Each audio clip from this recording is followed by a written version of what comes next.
Boa tarde. Hoje o meu grupo vai tratar um pouco sobre a biografia do filósofo Ludwig Wittgenstein e o grupo é composto por mim, Gabriel Eric, pelo Breno Tuller, pela Cecília Quaresma, pelo Gabriel Girão e pelo William Fernandes.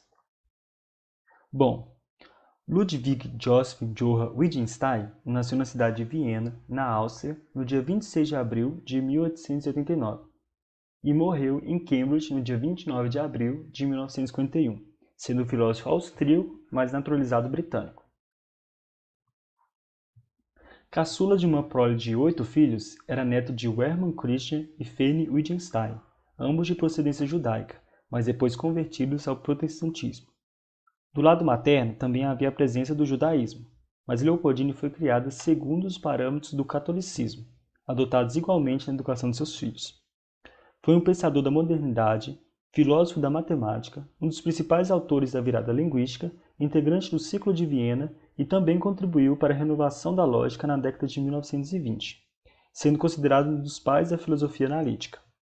Com isso, suas principais contribuições foram feitas no campo da lógica, da filosofia da linguagem, da filosofia da matemática e da filosofia da mente. Mais tarde, ele publicaria o livro Tractos Lógico-Filosóficos, livro que influenciou o positivismo lógico e a filosofia da linguagem comum. A vida do filósofo austríaco foi tão intensa quanto a sua filosofia.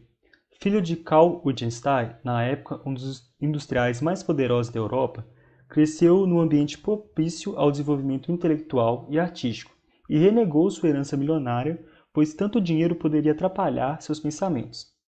A mãe de Ludwig era musical.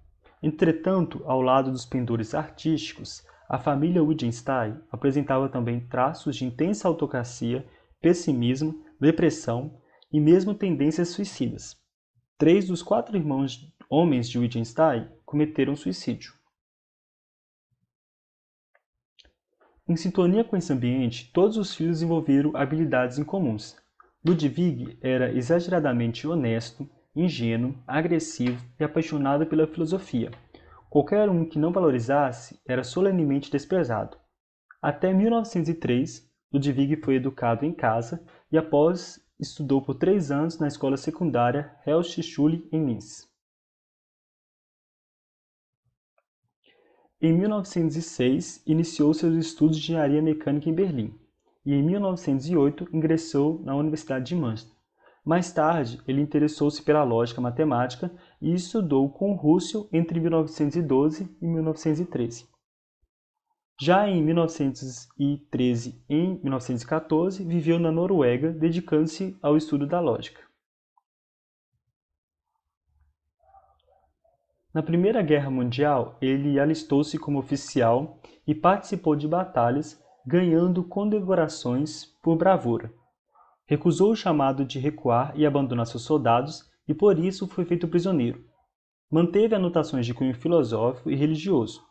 Esses cadernos de anotações mostram uma profunda mudança em sua vida espiritual. Em sua mochila de soldado estava um rascunho de mais importante, que era a filosofia analítica, no caso o livro Tractos Lógico-Filosófico. E sobreviveu à guerra e trabalhou como professor de escola primária, jardineiro e mestre de obras, apesar de já ser conhecido como um dos maiores filósofos do século XX. Posteriormente, Ludwig passou vários anos dando aulas em colégios até que se retirou para o monastério, onde trabalhou como jardineiro. No final dos anos 20, ele dedicou-se à filosofia, ingressando em 1929 na Universidade de Cambridge, recebendo neste ano o grau de doutor com base na sua obra publicada em 1921. A partir de 1930, Wittgenstein inicia então uma nova fase na sua filosofia, e que será consagrada na sua obra intitulada Investigações Filosóficas, publicada posteriormente. Com a ajuda do seu mestre, Russell, tornou-se professor em Cambridge e travou debates com Alan Turing, um dos maiores matemáticos do século XX e um dos pais da computação. Já durante a Segunda Guerra, ofereceu-se para trabalhar como servente de hospital. Mais tarde, dedicou-se à conclusão do livro Investigações Filosóficas, que é também uma crítica ao seu primeiro livro, pois ninguém poderia superar o próprio Wittgenstein, a não ser ele mesmo. Posteriormente, abandonou a vida acadêmica, pois acreditava que isso não era ocupação para um filósofo. Ludwig foi um exemplo de honestidade intelectual. Não relutou em corrigir suas próprias ideias, mostrando que a filosofia é a busca constante e a crítica a si mesma, e está sempre em movimento, assim como a vida e o pensamento.